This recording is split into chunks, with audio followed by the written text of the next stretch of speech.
Aimee Lowe, welcome to the Lean Out podcast. How are you doing? Well, good. Hi. Thanks for having me on. I'm doing great. It's great to see you again.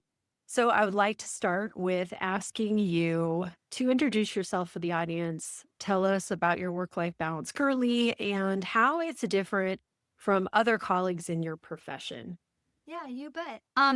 Well, I am an attorney here in Omaha, Nebraska, and I began my career as a trial litigator. And so I spent a lot of the early years of my career just practicing law and doing litigation work, commercial litigation. And so, like many lawyers, I was essentially working the grind. So anywhere between 18 and 20 hours a day. I do remember being back in law school at the time, thinking that as soon as I would graduate from law school, it'd get a little easier. And I found out that it really didn't. And so worked essentially 18 to 20 hours a day to start, and really did that because I didn't want to miss the boat. I didn't want to let anybody down. There was really a lot of pressure on me. And one day I just decided that I'd really had it. And so wanted to try something a little bit different, and we can get into that here today. But as it stands today, I currently run and own my own firm. I've been the owner of the Lowe Legal Group now for just over 6 years. I made the jump from my last partnership offer somewhat in the middle of the night, so to speak, and now run my firm primarily from home and do a lot of transaction work, work with a lot of doctors, small and mid-sized business owners, and set my schedule as I see fit. I am kind of a late to rise sort of person. I typically work through the night. Nighttime seems to be when I find a lot of my peace. And so I work through the night a lot of times and start work a little later in the day after a cup of coffee with my husband, and take time off to care for the kids and let the dog out. Born and raised in South Dakota, U of Iowa graduate, and landed in Omaha, Nebraska. You have stayed in the Midwest. You said you're a Midwest girl through and through. Yeah, I mean, but not maybe out of necessity. I certainly love my coastal friends, and I love places that have beautiful scenery. We don't really have much here, but I will just always say, no matter where you are in the city, it's 32 minutes or less to the airport. There is no traffic, and you can have a nice acreage like I do here out in the woods, and still be 6 minutes away from Costco. So it's not too bad. Yeah, there's something to be said for that. No traffic and a little bit of a simpler life. And how many acres are you living on? So I live right now on 1 acre, but it's an interesting little, I guess, enclave here in Omaha. My property borders the Elkhorn River. We sit on about a 20-foot cliff that overlooks the Elkhorn, and just surrounded by wild woods. When I was going through law school and when I first started raising my kids, we were right in the middle of the hustle and bustle of town. Just a lot of things I didn't want my kids to really be raised around. I wanted them to have two boys. I wanted them to have a place to roam. And so we're surrounded by deer and fox and spiders that I occasionally find in mason glass jars sitting on my kitchen counter. My kids will catch, wasps in yellow jackets or shoot them down with their Nerf guns. So there are some unsavory parts of living in the woods, but no, it's a really magical place to live, to raise your kids, and now honestly to work from home. Sounds beautiful. How long have you been practicing law now? I graduated from law school in 2006, and so I just completed 20 years. My first year out of law school, I clerked for the Appellate Court of Nebraska, and then I started practicing with law firms here 19 years ago. Mhm. Okay, so take me back to that time when you decided that you were going to start your own firm, that you were going to leave behind the bustle of the big law firms and those 20-hour days. What is it that prompted you to make that decision? Part of it was, number one, I felt like I wasn't being true to the people I was serving. So I was doing a lot of presentations at the time and guiding a lot of people on how to transition, work with physicians and small business and mid-sized business owners and entrepreneurs. And I wasn't applying my own advice. And I had worked with my clientele, honestly, for years. And I have always practiced a little differently. I believe in, I don't want to say treating the whole person, but as a lawyer, when people come to me with needs, so they want to start a new business, or maybe they have a litigation problem. It really, for me, has always been about finding out who they are, what their life is like, what their family's like, what they really need, or where they want to go. And in order to do that, you have to spend a little bit of time with the client to get to know them. I had a very close relationship with my clients that a lot of them had become very good friends. I developed these good relationships. And when you work in big law, the big law firm machine, it really is all about the billable hour. And I was working in these law firms and we had billable hour quotas. I found that I met them if I didn't exceed them. I was more often than not one of the higher billers of the law firm. Part of the reason I did that was because I was just always afraid of getting something wrong. I wanted to really produce a good product. When I worked for big law firms, I discovered it wasn't just about me, it was also about what the law firm needed. So they always wanted me to not only service my clients, but I needed to do that in the way that I wanted to, which was building those relationships. A lot of those hours are not billable. And then I had to also produce for the firm. So do, memos and appearances and conferences and blogs and all of these different types of things. And one day I just realized that I was just producing all of this for others so that they could live a lifestyle I didn't even necessarily agree with. And I just thought, I'm missing out on my kids.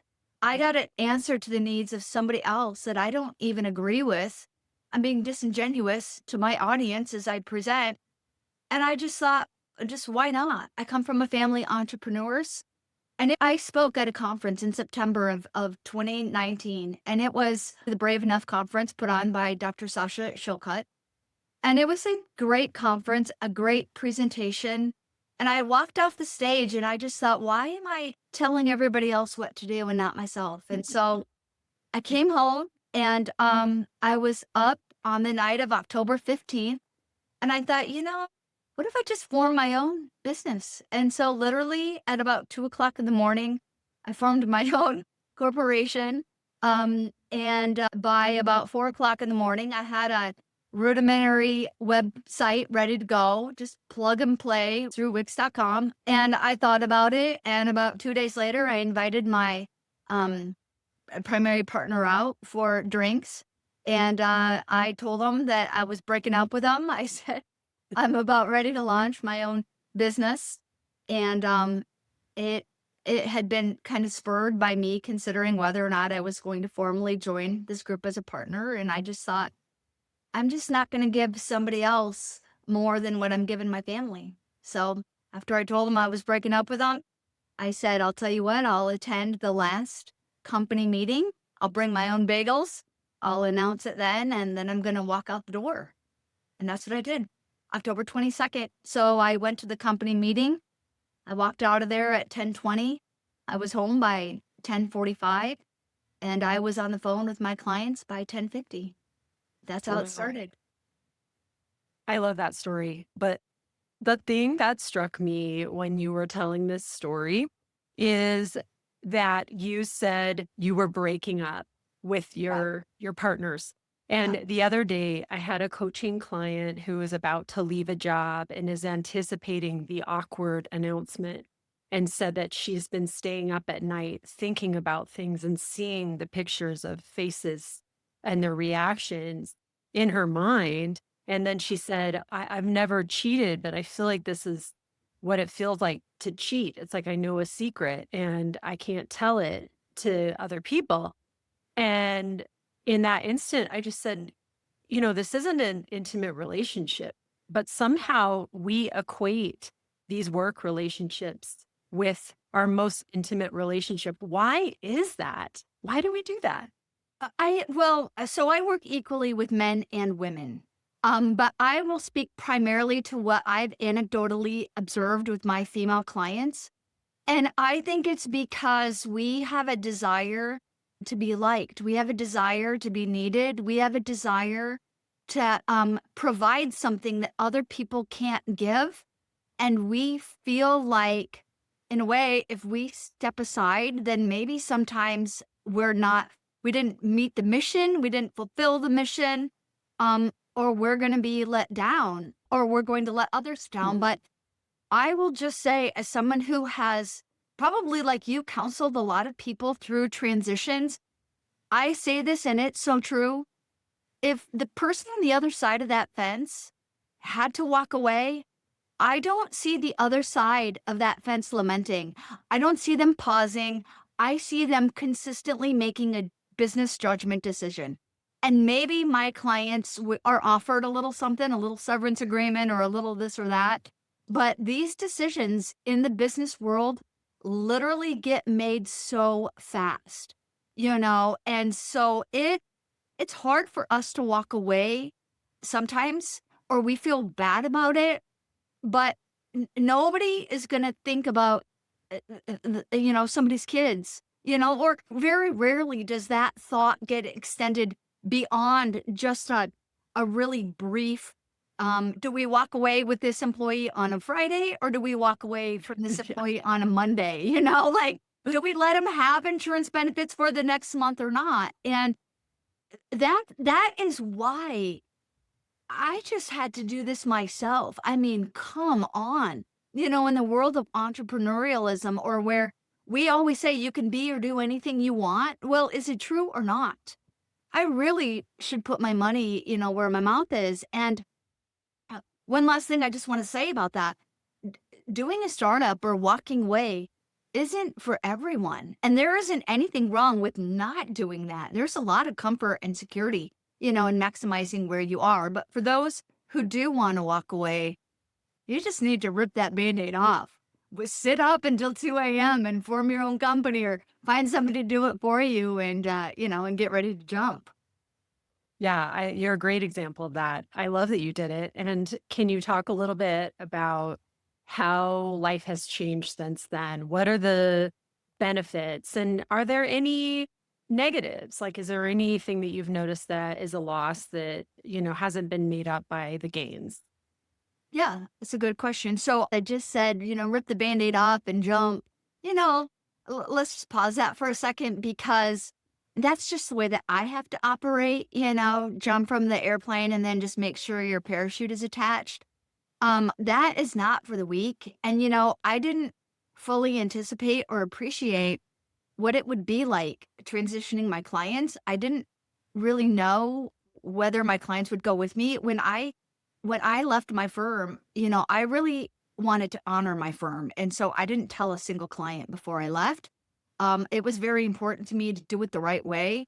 After I left, there was a very aggressive fight that I didn't anticipate by my former firm for my clients. And I don't know that that was a fight I psychologically was ready to make. But at the end of the day, all of my clients came with me, and I went from 0 to 60 really fast. So it really took a few minutes to reach my trajectory here and my cruising altitude speed. But as we'll all remember, in about February of 2020, people started talking about this big thing called COVID-19 coming down the pike. And here I had started my law firm, learning my software, doing the billing, doing the admin, doing all of that on my own. And then I had all of these clients come with me, and then we had about 1,000 pages of legislation come down the pike, so all of these contracts I had negotiated started to come undone. My business clients were saying, what do I need to do to protect my company? I got 250 employees. Does everybody wear a mask? Do I mandate a vaccine? What is going on? Do I take a vaccine? All of these things. And so it got a little nutty. In the meantime, my kids came home from school like everybody else's. I said to all of them, you all have moved back into my law firm. You all need to go. My husband, who was an artist, was not really the best person to homeschool my kids. And so it really was a little bumpy for a while. When you do make that transition, life itself is tough enough, but we had other major transitions during that time. My 12-year-old at the time, who ended up becoming very sick and was diagnosed with type 1 diabetes. And that really took me aback. And here recently, my husband was just diagnosed with cancer. That took me aback. And we had other life things, in the meantime, we had a tree fall on our house, and we had, family members who, passed away, and just a lot of it. So it wasn't really quite like I had envisioned. At first it was, but it was really hard, dealing with those life things. That being said, what would it have been like if I had been at a firm? Would I have noticed my kiddo, drinking a lot of water or saying all of this stuff? Would I have slowed down to see that? So, some of the benefits are when life does get really hard, I was here, and sometimes I would lament that. And I would say, I've got so much to do. I have so much on my plate. But my husband used to say, but you're home, but Mhm. you're here, and my kids would burst through the door of my office. I was right here for them. Or my T1D kiddo, he'd have blood sugar problems in the middle of the night. I'd be here working and just go right across the hall, and sit on his little lower bunk bed and get him juice or get him what he needed. So, the benefits, I think, are that it's really easy for me to adjust certain things, to meet my family's needs. Another thing, my youngest was diagnosed with dyslexia. About 9 months after I started, I pulled him from his public school, and I here's where I put my head in my hands. For a period of, 4 months, I homeschooled him. In addition to running my firm, in addition to, creating curriculum for him from 2 a.m. to about 8 a.m. in the morning, I was homeschooling from 8 a.m. till about 1 p.m. in the afternoon. I then ran my law firm from 1 p.m. to about 10 p.m., at night for just a short period of time. So, it's not always that work-life balance, but pretty soon I was able to hire a team. I had a team come in and be with them through the day. That the cons to it are it's up to you. For me, in striking that work-life balance, if I didn't get it done, it didn't get done. So anybody sadly who works with me knows the thing that I'm the slowest about, honestly, is billing out my clients. I'm much more interested in making sure they get what they need, and I tend to lag behind on the admin side. That can be frustrating, for the people I work with. And to be honest, it's frustrating for me also. But that being said, when I got ready to start my firm, and shortly after I did that, I met with someone I just had worked with, a dearly just beloved colleague. And we were going out for coffee one day, and I said to him, his name is Bob, and I said, Bob, I'm not anybody's W-2. I said, I'm nobody's W-2. And, he sometimes will remind me of that. He'll say, I think your name is not anybody's W-2. And, and in a way that's right. So benefit is, if I don't want to charge my client, I don't have to charge my client. If I don't want to bill it out, I don't have to bill it out. If my client wants to sit with me, and a lot of my clients will have just weak moments on the phone, I can sit with them, you know? And con for me is I never get that time billed out Yeah. as I do. I mean, if your question to me was, is it easier? The answer is no. It is not easier. If your question to me is, does it have more benefits than cons? The answer is definitely yes. Yeah. Yeah. That makes a lot of sense. I mean, anything worth doing is going to take a tremendous amount of effort to get things off the ground yourself. And like you said, you are responsible for all of the aspects.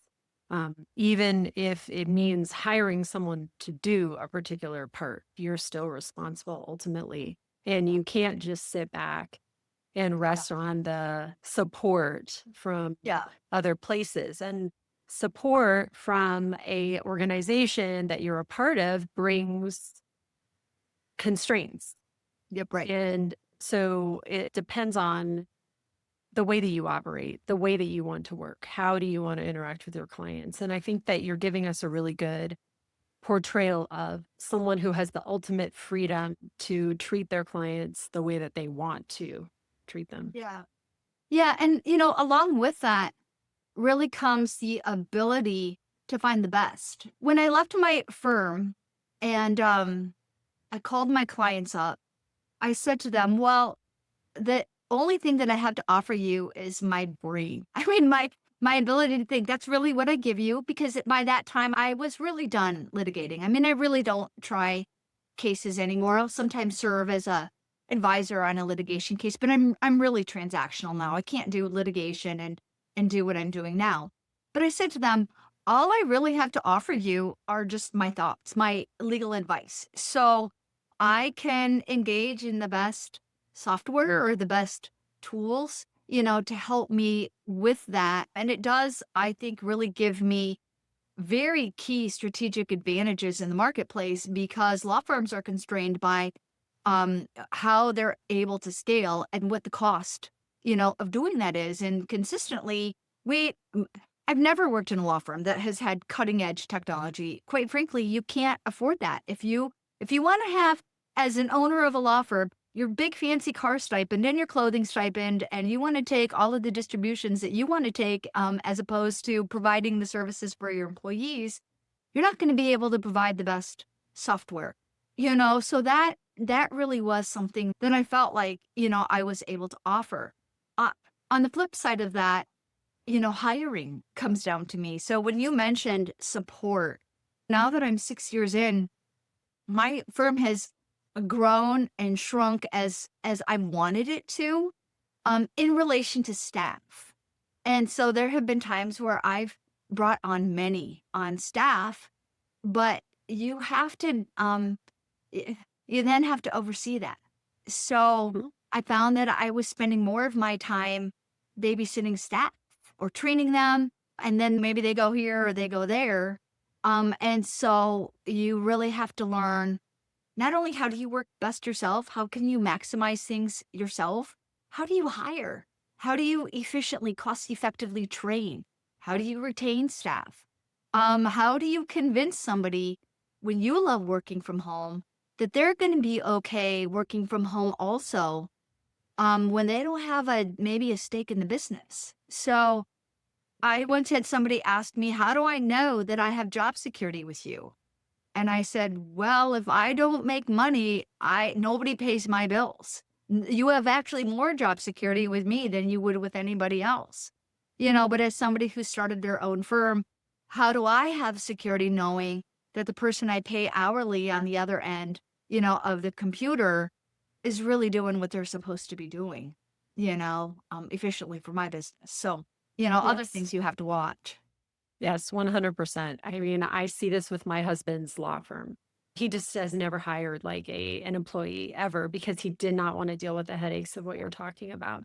So he sometimes uses consultants and he Yeah. has consultants for litigation matters in particular because like you, he does not do litigation Yeah. and that keeps it simple. But yes, so as you grow though, if you grow, um, can you do everything yourself? No, you can't do everything. So that's the hard part. And it's a dilemma, a constant dilemma. But like you said, it is a journey that's worth taking. And the benefits of having the complete autonomy seem like they mean a lot to you. Yeah, well, and they do. And in order to know if it's a risk worth taking, you really have to be honest about what you want. And so when I was just starting off as a young attorney, I wanted to make partner. I wanted to Mm. be an equity shareholder. I wanted to have a nice conference, and I wanted to have a really big conference room that I could take a picture of and send to my grandma, who used to grab me by the arm all the time and ask me if I was at the top. She'd always say, are you, are you the best? Are you at the top? And it was really important for me to perform and to get those things. And then after, cool, I got those things. And then after I started my business, I had to be honest with myself and say, okay, what do I want for this business? And at first, it really was to grow. Yeah, I lied to myself at first. I said, well, I just want to be the best. But truly, I still wanted to be able to, say to my family, hey, look at this big, shiny thing I built. But now that I'm 6 years in, it's actually not that at all. Now it's to say, you know what? Look at this work life balance I have. Look at how I'm able to provide for my family and love my life. Look at how I'm able to spend this time with my kids, and my husband, who I treasure. And I had to learn in order to do that, that actually isn't scaling. I actually don't have any interest in that. Now it's to really settle into knowing what my parameters are and then fulfilling them. But that's a different picture than I think it was when I first started. For sure. This is a great example of something that we have talked about in a few different episodes, which is that knowing what you want is very important, but that if what you want changes, that is okay too. Because as we go through different seasons of life, you're gonna want different things. Yeah. Yeah, definitely, definitely. And I think just being true to yourself and realizing too, you can only say so many clever things at so many cocktail parties before they're not clever anymore. That's a great quote. Like, it's really kind of a dumb thing, but nobody really cares what you do. You get 24 hours in a day, and I have to be able to live with what I'm doing, and nobody cares about that. And so it's really important. I can just really do and be the best that I can be. All of the things I was striving for, I want to be able to produce them in the way that I want to produce them. And if your goal is to maybe grow or expand, I don't want to admonish that, but I do just want to say you have to understand all things come with pros and cons. All things, come with the extra stuff. And if you are a business person who is looking to scale, you have to realize that, when you're flying low, it's smooth flying. And when you're flying super high, it's smooth flying. But that climb, through the clouds, you're going to have bumps. And that's really what I learned. If you are going to seek to strategically or exponentially grow, you have to be able to sacrifice that time of climbing. And that is ultimately what I decided. I didn't really want to put the time in to do that. In order to be able to run your business, if it's exceptionally grown, you're going to have to get through that period of growth, which is going to be bumpy. And then you're going to have to maintain it. Do you want to maintain that or not? Some people do, and if you have a business that you can easily hand off, that's awesome. But, in the practice of law, I'm I am only as good as the advice that I give, and I just felt like I couldn't ever trust anyone around me to give the advice that I would give.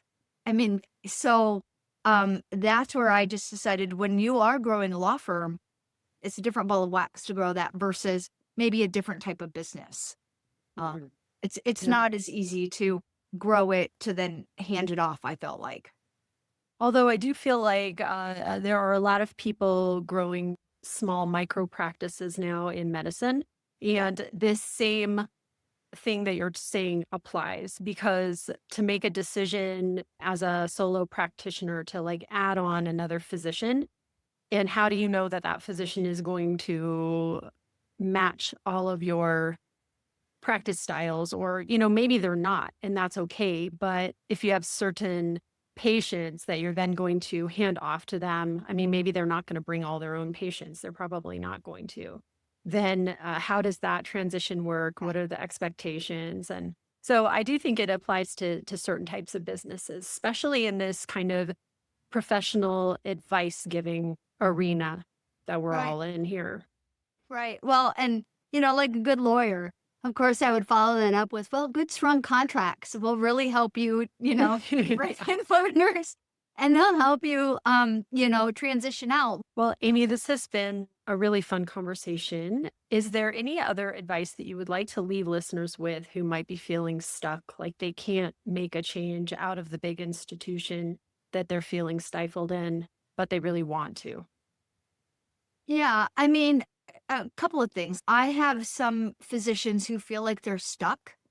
And a lot of times, one of the ways that you can just dip your toe in the water, it doesn't have to be all or nothing. I mean, see if you can make an arrangement, to do locums work on the side where you, of course, check your contract, make sure, you've got an outside activities permission clause. But if you are doing outside work on your own time, maybe with the locums group that provides its own malpractice insurance and you're doing it in an area where you're not competing, if there is some way, you can dip a toe into the locums life and just kind of see if you like it. It doesn't have to be all or nothing. Or if you are interested in coaching or whatever it is, I just say, you know, gradually grow what you're doing until that threshold or fulcrum really starts to pivot the other way. If you are the sole breadwinner or provider for your family, I mean, don't be hasty, unless you've got the stomach or the nerves, to handle it. But that being said, if you're interested in it, try it. Be wise, do your research, spend 6 times researching it before you plunge. Part of the reason I was able to kind of plunge like it seems like I did was because I had been advising people of this for Mhm. years. So it seems like it was pretty quick, but in reality it wasn't necessarily. But here's this. If it doesn't work, you can do something else. I always tell people, you know what?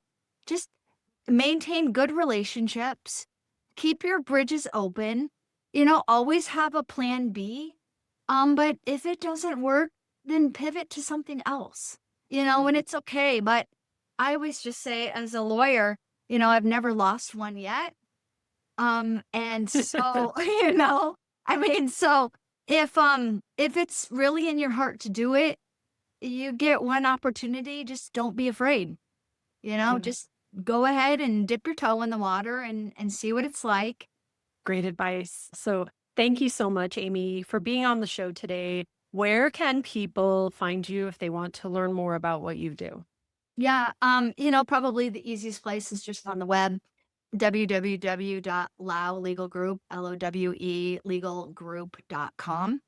Not to be confused with the Lowe Law Firm, which is a personal injury place, which goes after some of my doctor clients. So don't go there. But it's lowelegalgroup.com. It'll give you contact information for me there. Great. Thank you so much again for being on the show. Thanks. I appreciate it.